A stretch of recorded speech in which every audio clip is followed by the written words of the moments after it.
ಸಿದ್ದರಾಮಯ್ಯ ಬಜೆಟ್ಗೆ ವಿಪಕ್ಷ ನಾಯಕ ಆರ್ ಅಶೋಕ್ ಸೇರಿದಂತೆ ಅನೇಕ ಬಿಜೆಪಿ ನಾಯಕರು ತೀವ್ರ ಆಕ್ರೋಶವನ್ನು ವ್ಯಕ್ತಪಡಿಸಿದ್ದಾರೆ. ಬಜೆಟ್ನಲ್ಲಿ ಸಿದ್ದರಾಮಯ್ಯನವರು ಅಲ್ಪಸಂಖ್ಯಾತರಿಗೆ ಭರಪೂರ ಕೊಡುಗೆಯನ್ನ ನೀಡಿದ್ದಾರೆ. ಸಿಎಂ ಸಿದ್ದರಾಮಯ್ಯ ಮಂಡಿಸಿರುವಂತಹ ಬಜೆಟ್ ನೋಡಿದ್ರೆ ಬಾಂಗ್ಲಾದೇಶ ಮತ್ತು ಪಾಕಿಸ್ತಾನದ ಬಜೆಟ್ ಅಂತೆ ಕಾಣಿಸುತ್ತಿದೆ. ಅಲ್ಪಸಂಖ್ಯಾತರ ಓಟಿನ ಋಣ ತೀರಿಸುತ್ತಿದ್ದಾರೆ ಅಂತ ಸಿದ್ದರಾಮಯ್ಯ ವಿರುದ್ಧ ಬೀದರ್ನ ಬಿಜೆಪಿ ಅಧ್ಯಕ್ಷ ಸೋಮನಾಥ್ ಪಾಟೀಲ್ ಅವರು ವಾಗ್ದಾಳಿಯನ್ನ ನಡೆಸಿದ್ದಾರೆ.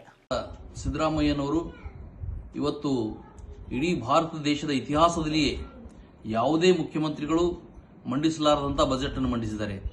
ಇವರ ಬಜೆಟ್ ಅನ್ನು ನೋಡಿದರೆ ಇದು ಪಾಕಿಸ್ತಾನ ದೇಶದ ಅಥವಾ ಬಾಂಗ್ಲಾದೇಶದ ಬಜೆಟ್ ಅನ್ನಿಸ್ತಾ ಇದೆ. ತುಷ್ಟೀಕರಣ ನೀತಿಯನ್ನು ಅನುಸರಿಸಿರುವಂತಹ ಸಿದ್ದರಾಮಯ್ಯನವರು ಕೇವಲ ಮುಸಲ್ಮಾನರಿಗಾಗಿ ಈ ಬಜೆಟ್ ಅನ್ನು ಮಂಡಿಸಿದ್ದೀನಿ ಅನ್ನೋ ರೀತಿಯಲ್ಲಿ ಬಜೆಟ್ ಅನ್ನು ಮಂಡನೆ ಮಾಡಿದ್ದಾರೆ. ಮುಸ್ಲಿಮರಿಗೆ ಅನೇಕ ಯೋಜನೆಗಳನ್ನು ಘೋಷಣೆ ಮಾಡಿ ಅಭಿವೃದ್ಧಿ ಶೂನ್ಯವಾದಂತಹ ಬಜೆಟ್ ಮಂಡಿಸಿದ್ದಾರೆ.